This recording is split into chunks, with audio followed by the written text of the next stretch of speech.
안녕하십니까. 세계속의 중동을 보는 창 헬로메나의 서울광입니다. 한 일주일 됐는데요. 시리아 문제, 그리고 예멘 문제, 그리고 이란 핵 문제, 요 세 가지 정도가 여전히 중요한 이슈로 남아 있습니다. 그래서 요거를 오늘 한번 살펴보려고 합니다. 먼저 시리아 문제는요, 아직도 시리아는 갈 길이 멀고요, 정말 예측하기 어려운 안개 속을 걷고 있는 것이고, 과연 이제 시리아의 미래가 어떻게 될지 지금 중동뿐만 아니라 전 세계, 특히 이제 뭐 강대국들도 상당히 예의주시하고 있는 가장 중요한 지금 이슈 중에 하나죠. 그래서 결국 아흐마드 샤라라는 지금 HTS의 수장, 거의 뭐 집권 세력이죠, 시리아에. 이 사람이 이제 어떤 정책을 하느냐에 따라 또 달려 있고, 그리고 지금 가장 빨리 풀어야 될 문제는 에르도안이 역시 시리아 북동부에 있는 쿠르드 자치정부, 결국 SDF라는 시리안 데모크라틱 포스를 제거하기 위해서 군사작전을 준비하고 있다는 얘기는 뭐 제가 계속해서 반복해서 드리고 있습니다. 그래서 변죽을 지금 올리고 있는데요. 결국 이제 미국과 주변국들의 어떤 반응을 지금 아마 에르도안을 보려고 하는 것 같습니다.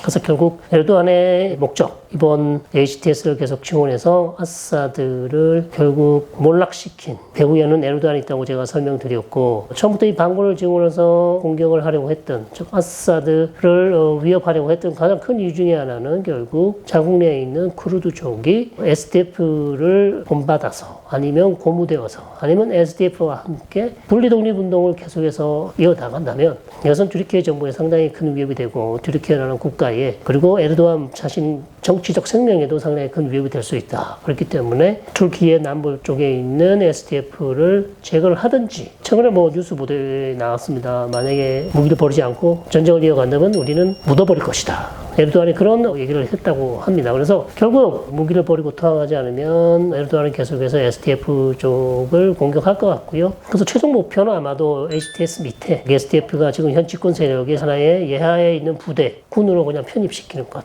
그리고 거기에 따라서 이 쿠르드족이 독립운동을 하지 않고 그냥 시리아에 속해 살도록 하는 것. 이것이 지금 에르도안의 가장 원하는 외교적 해법이라고 할 수 있겠습니다. 이것이 만약에 불가능하다면 결국 SDF와 전면전할 가능성이 있는 것이죠. 그래서 계속해서 지금 변죽을 올리고 있고, 결국 이제 강대국들이 이제 이 부분에 대해서 어떻게 할 것인가. 그럼 이스라엘은 어떻게 할 것인가? 그럼 미국, 러시아, 그 다음에 나토는 어떻게 할 것인가? 이런 부분들이 지금 여러 가지 우리가 지금 고려해봐야 될 이슈로 남아 있습니다. 특히 이스라엘은 최근에 보도에 따르면 SDF 쪽에서 이스라엘에 좀 도와달라는 그런 신호를 보냈고, 거기에 대해서 이제 기돈 사르 이스라엘 외무장관이 아마도 약간 공개를 한 듯한 모습을 보입니다. 그러면서 이제 국제사회가 사실 SDF를 도와줘야 된다라는 이런 메시지를 공개를 했는데, 이것이 이제 사실 SDF로서는 상당히 부담스럽죠. 사실 이스라엘 관계는 비밀이 유지가 돼야 되는데, 이렇게 공개적으로 이스라엘 쪽에서 이제 SDF를 지지하는 반응, 옹호하는 반응을 하게 되면 SDF는 부담스럽기 때문에 SDF는 다시 이스라엘 쪽에 그런 공개적인 반응을 삼가하시고, 우리를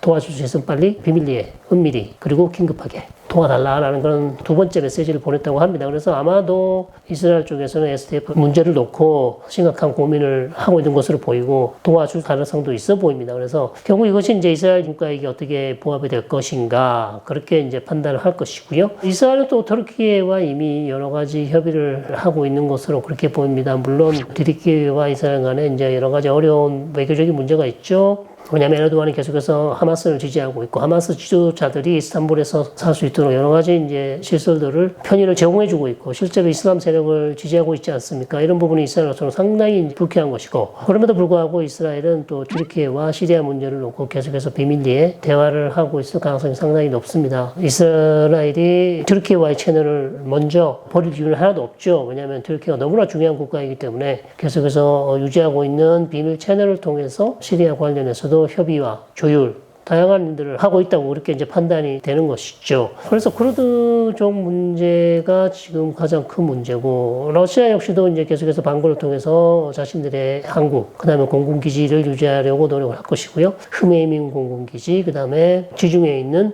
항구도 역시 타르투스 항구죠. 유지하려고 할 것이고요. 이란 역시도 반군과 소통하고 있다는 얘기가 있고, 최근에 이제 지금 집권 세력에 대한 반정부 시위가 있었습니다. 누가 시리아에서 반정부 시위를 했냐? 알라위파 위파죠. 알라위파. 결국 아사드 정권이 알라위파 소속이고 시아파의 한 분파로서 순니 극단주의자들은 알라위파를 이슬람으로 생각도 하지 않습니다. 그래서 알라위파가 시리아 전체 2천만 인구의 한 10%를 차지하고 있는데요. 이번에 반정부 시위를 했어. 왜냐하면 순니 극단주의자들이 알라위파 사원을 파괴하거나 예배를 방해했기 때문에 거기에 반발해서 알라위파 주민들이 시위를 크게 했고, 자, 이것을 두고 이제 이란에서 결국 이 알라위파를 부추긴 게 아니냐. 결국 현 정부에 대해서 계속해서 반대 시위를 해서 현 HTS 집권 세력의 정당성을 무너뜨리기 위해서 이란이 계속해서 시리아 내에 있는 다른 세력들을 부추길 가능성이 있다. 그것이 뭐 알라위파가 될 수도 있고 같은 시아파 계열이니까요. 그리고 아사드 정권과 함께 독점을 누려왔던 알라위파죠. 그래서 이란이 계속해서 그것을 부추길 가능성도 있어 보입니다. 그래서 결국 시리아의 안정화를 위해서는 에르도안의 SDF 문제는 어떻게 해결할지를 해결책을 찾아야 됩니다. 그것은 이제 이스라엘이 뭐 혼자 할 수 있는 것이 아니고 미국이 트럼프가 1월 20일 백악관에 들어오면 에르도안과談判을 지어야 되고요. 이 문제를 어떻게 할 것인지. 에르도안이 원하는 것은 가장 이상적인 외교적 해법안은 SDF가 HTS 산하의 시리아군으로 그냥 편입되는 것이죠. 그렇게 되기를 원하고 있지만 과연 SDF가 그런 타협안을 받아들일 가능성은 상당히 낮다고 봅니다. 왜냐하면 계속해서 자신들은 이미 2011년 내전 이후 초기부터 SDF는 시리아 북동부 쪽에서 이미 거의 뭐 준자치 정부를 구성하고 계속해서 자치지역을 유지해 왔기 때문에 이것을 튀르키예에게 굴복해서 이것을 포기한다? 상당히 어렵죠. 그렇게 될 가능성은 어려워 보이고요. 결국 그렇다면 이 외교적 해법이 없다면 남은 것은 결국 양측 간의 무력 충돌로 갈 가능성이 상당히 높다는 것이죠. 그래서 이것이 이제 상당히 큰 변수가 될 수 있고, 그리고 이제 이 만약에 충돌이 되면 또 양측을 또 지지하는 세력들이 등장할 것이고, 그렇게 되면 또 다른 대리전 아니면 또 다른 끝없는 내전으로 갈 수 있는 그런 상황이 만들어질 수도 있기 때문에 너무나 지금 중요한 이슈고요. 그래서 좀 시리아의 미래에 가장 중요한 키를 쥐고 있는 국가는 에르도안, 튀르키예라고 설명을 드렸고, 그 다음은 역시 까타르입니다. 까타르가 계속해서 중동 지역에서 이슬람 세력을 지지해왔고, 튀르키예와 까타르는 상당히 밀월 관계죠. 튀르키예 군이 사실 까타르의 궁정을 지켜주는 궁정 수비대에 튀르키 군들이 많이 가 있습니다. 그만큼 양측 간은 긴밀한 관계이고, 그리고 중동 전체 이제 2011년부터 아람의 봄이 일어났을 때 튀르키예와 까타르는 동일하게 영내 이슬람 세력을 계속 지지해왔습니다. 리비아에서도 그랬고요. 시리아에서도 마찬가지죠. 그렇게 왔기 때문에 지금 시리아 문제를 놓고 양측이 긴밀하게 협조를 하고 있고, 시리아 재건을 위해서도 아마 튀르키예는 많은 분담금을 낼 준비가 되어 있을 것으로 보입니다. 그래서 이 두 국가가 가장 중요해 보이고, 이 두 국가 다음으로 지금 시리아 문제에 적극적으로 관심을 보이는 국가는 역시 사우디아라비아. 결국 시리아가 지금까지는 이란의 어떤 대리국가로서 사우디아라비아가 전혀 관여할 수 없는 그런 국가였다고 한다면, 이제는 새로운 정부가 섰고, 어쨌든 순니 극단주의자들이지만 순리파이기 때문에 사우디아라비아가 시리아의 미래를 결정지을 수 있도록 적극적으로 노력을 할 것이고요. 결국 미국과 함께, 그 다음에 이스라엘과 함께 시리아 문제에 적극적으로 개입할 가능성이 있어 보이고,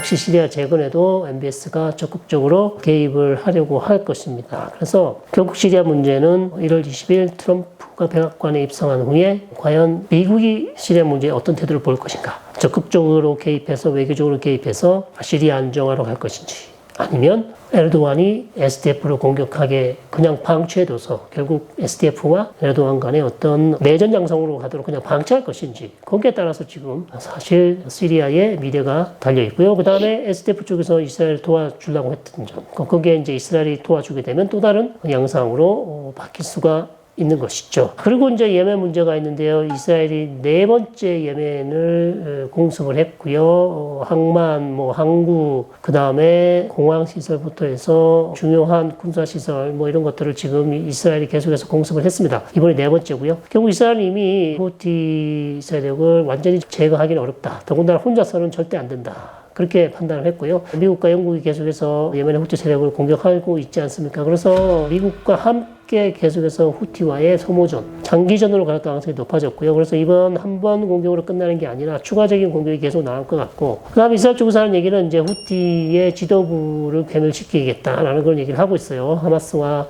헤즈볼라에게 했던 그런 방식이죠. 그래서 과연 그것이 이스라엘 정보력이 거기까지 미칠지는 두고 봐야 될 것 같고요. 그래서 후티는 결국 가자지구 전쟁이 끝내지 않는 이상 대이스라엘 무장 투쟁을 계속한다고 했기 때문에 가자지구 전쟁 종결 전에는 우리는 계속해서 이 상황을 봐야 될 것이고요. 계속해서 이제 후티가 지금 영내에서 가장 중요한 이란의 저항의 축으로 다시 부상을 했습니다. 헤즈볼라가 무너졌고 하마스가 거의 무너졌고 그다음에 시리아가 무너졌기 때문에 이란에게 남은 가장 중요한 지금 저항의 축은 후티 세력이고, 그래서 이제 후티 세력을 제거하기 위해서 문호의 머리를 공격해야 된다. 즉 이란을 공격해야 된다고 지난 시간에도 설명을 드렸습니다만, 결국 이스라엘도 잘 알고 있습니다. 이란을 공격한다고 해서 후티가 이란의 말을 100% 믿는 게 아니거든요. 이란이 시킨다 그래서 오다를 내리면 후티가 그것을 그대로 받아서 하는 그런 관계가 아니라는 것이죠. 그래서 후티는 오히려 대리 조직이라기보다는 파트너 아니면 연대 조직이라고 보시는 게 더 나을 것 같습니다. 그래서 이란을 때린다 그래서 후티가 이스라엘 공격을 중단할 것 같지는 않다. 결국 그래서 후티를 직접 공격해야 되고, 그래서 이스라엘도 아마 장기전으로 갈 수밖에 없다 이렇게 판단을 하고 있는 것 같습니다. 그래서 후티가 지금 가장 중요한 이슈로 떠올랐고요. 또 왜냐하면 홍해 여전히 지금 어려운 상황이고, 흥미로운 것은 이제 사우디나 UAE나 이집트가 전혀 지금 미국과 이스라엘이 벌이고 있는 대후티 작전에 동참을 하지 않고 있습니다. 특히 이집트는 수에즈 운하 수입이 그렇게 폭락했음에도 불구하고 적극적으로 개입할 만하기도 한데요. 결국 가자지구 전쟁이 끝나면 모든 게 해결된다는 기본 원칙이 있는데 미국이 그것을 관철시키지 못하기 때문에 결국 후티 세력 토벌 작전에 사우디나 UAE와 이집트는 지금 관여를 하지 않고 있다. 현재까지는 그런 모습을 보이고 있습니다. 그래서 이 전쟁은 계속 장기화될 가능성이 상당히 높아 보입니다. 남은 하나 문제는 이제 예멘 문제입니다. 결국 지난주 이스라엘이 예멘을 4번째 공습을 했습니다. 전투기 한 30대에서 50대 정도가 날아갔고요. 결국 이스라엘도 역시 판단을 내린 것 같습니다. 후티를 완전히 제거하기는 어렵다. 결국 후티와의 장기전, 소모전으로 갈 수밖에 없다는 것을 인정한 것 같고요. 그래서 이번에 이란으로부터 무기를 지원받을 수 있는 시설, 항구시설, 그 다음에 공항시설까지 공습을 하면서 이란으로부터의 어떤 무기 지원을 끊어보려는 그런 첫 공습이라고 할 수 있겠고요. 그래서 아마도 후티와의 어떤 장기전이 계속 이어질 것 같고요. 결국 후티가 원하는 것은 가자지구에서 전쟁이 끝나는 것이고, 이스라엘은 역시 가자지구에서는 아직까지는 휴전을 할 수 있지만 종전은 없다고 판단하고 있기 때문에 후티의 이스라엘 공격은 계속 이어질 것 같고요. 자, 이스라엘 혼자서는 안 되고 지금 미국과 영국 계속해서 후티 세력을 다시 공습을 하고 있죠. 그래서 아마 미국과 영국과 함께 공조해서 후티를 계속해서 후티와의 어떤 장기전으로 갈 가능성이 높아 보입니다. 물론 후티를 제거하기 위해서는 이란을 먼저 때려야 된다. 즉 문호의 다리보다는 문호의 머리를 때려야 된다. 그래서 모사드 국장이 이란을 때려야 된다고 그렇게 제안했다고 제가 말씀드렸습니다만, 역시 이스라엘은 이미 판단한 것 같습니다. 이란을 때린다고 해서 후티가 이스라엘 공격을 중단할 것 같지 않다. 결국 후티와 이란 관계는 대리 조직 관계라기보다는 alliance, 동맹이나 파트너, 그런 관계라고 볼 수 있습니다. 결국 이란이 시키면 명령을 내린다 그래서 모든 명령을 후티가 그대로 실천하지 않는다는 거죠. 그러다 보니 사실상 후티를 막을 수 있는 국가는 거의 없다. 현 상황에서는 어렵다 이렇게 보는 것이고, 결국 그렇다면 후티를 직접 공격하는 것이 가장 효과적인 수단이다 이렇게 판단을 하고 미국과 영국과 이스라엘이 공조해서 후티를 공격할 것 같고요. 수에즈 운하가 막혀서 지금 재정 수입이 반토막 더 났겠죠. 지금 이집트 상당히 힘듭니다. 그리고 UAE나 사우디도 상당히 홍해 때문에 어려움을 겪고 있는데 이 세 국가는 전혀 지금 후티 공격 작전에 동참하지 않습니다. 왜냐하면 기본적으로 이 세 국가는 가자지구 전쟁이 빨리 끝나야 된다는 원칙에 동의하고 있고, 그것을 미국이 관철시킴으로써 후티와의 전쟁이 끝날 수 있음에도 불구하고 그것을 이제 미국이 하지 못하기 때문에 쉬운 방법을 두고 왜 어려운 방법을 택하는가? 왜 후티를 공격해서 지금 이스라엘과의 어떤 분쟁을 끝내려고 하는가? 더 쉬운 방법이 있는데 이 세 국가는 미국의 역할을 기대하는 것이죠. 그렇기 때문에 대후티 공격에 대해서는 지금 동참하지 않고 있는 그런 모습을 보이고 있습니다. 그래서 지금 후티가 이란의 저항의 축에서 가장 중요한 축으로 지금 떠올랐어요. 하마스, 헤즈볼라, 시리아가 다 무너졌고, 이라크에 있는 친이란 민병대는 이미 이라크 정부의 강력한 요청에 의해서 이스라엘 공격을 일단 중단한 상태고, 그건 역시 이란이 또 거기에 대해서 오케이 사인을 보내줬다는 얘기가 있기 때문에 결국 지금 이란에게 남은 유일한 세력이지만 어찌 보면 가장 무소불위, 이스라엘을 완전히 압도할 수는 없지만 그 누구도 막을 수 없는 지금 대이스라엘 무장 투쟁을 이어가고 있는 오히려 지금 후티 세력이라고 할 수 있겠습니다. 그리고 가자지구가 남아있죠. 가자지구 역시 분위기가 지난주, 지지난주 상당히 좋았는데 여전히 똑같은 문제가 지금 계속 얘기가 되고 있고요. 이스라엘은 휴전은 가능하나 종전은 없다. 하마스는 휴전은 안 된다. 무조건 종전해야 된다.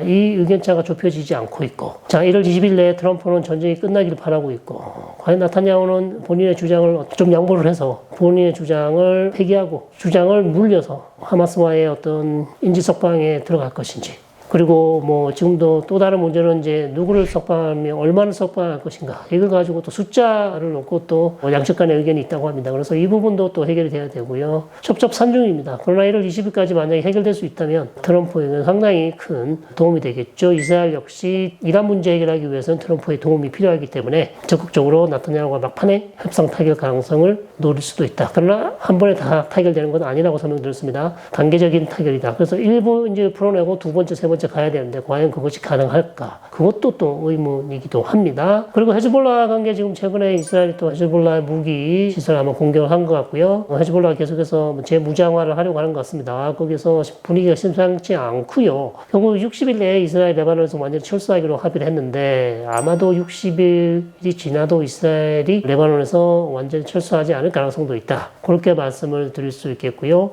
또 하나의 중요한 소식이 들어온 게 있는데요. 마소드 페제스키안 이란 대통령이 1월 17일, 내년 1월 17일 모스크바를 방문해서 푸틴 대통령과 함께 전략적 파트너십 관계를 맺는다고 합니다. 그러니까 조인식을 한다고 합니다. 서명.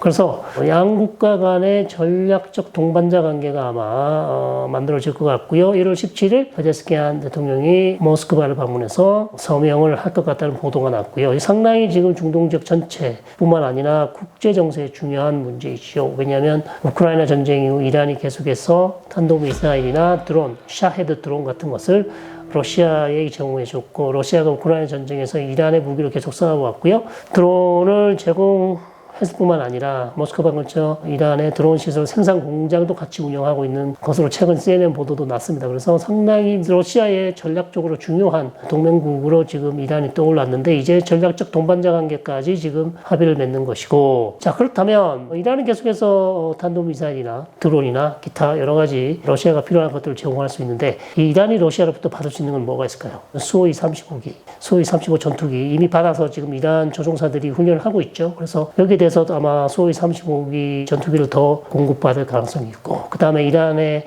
핵 개발에 의해서 러시아에 핵 기술을 줄 수도 있죠. 그럴 가능성도 있고, 그래서 상당히 지금 분위기가 심상치가 않습니다. 러시아가 과연 이란에게 수호이, 그 다음에 러시아의 미사일이나 그 다음에 군사 위성 발사 기술까지도 이란에게 줄 수도 있고, 그 다음에 이란이 가장 필요로 한 S-300, S-400 방공망도 이란에 제공해 줄 가능성도 상당히 있어 보입니다. 그래서 이것은 어찌 보면 중동 지역의 판세를 바꿀 수 있는 중요한 변수가 될 수도 있겠습니다. 왜냐하면 이란의 공군력이 없는 상황에서 수호이 35기 전투기가 계속해서 이란에 공급된다면 이란의 공군력을 상당히 증강시킬 수 있는 것이고, 그 다음에 이란의 방공망이 사실상 무너진 상황에서 다시 이제 S-300과 S-400을 들여온다면 이것은 완전히 차원이 다른 것이죠. 물론 러시아가 지금 S-300, S-400이 많이 필요합니다. 왜냐하면 우크라이나와 전쟁을 하고 있기 때문에 S-300, S-400 몇 포대를 이란에게 제공할 수 있을지를 모르겠습니다.